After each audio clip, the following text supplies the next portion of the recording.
कोकणामध्ये मुसळधार पावसाने जोर धरलाय।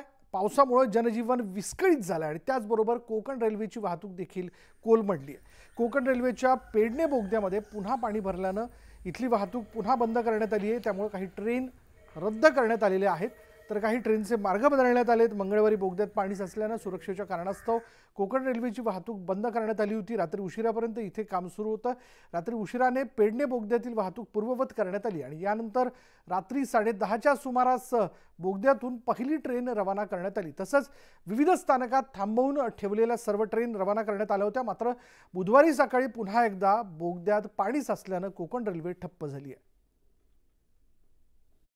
मार्गाची वाहतूक जी आहे ती ठप्प झालेली आहे। काल रात्रीपासूनच काही अंशतः वाहतूक जी होती ती सुरू होती, मात्र आता पूर्णतः ही वाहतूक जी आहे ती ठप्प झालेली आहे।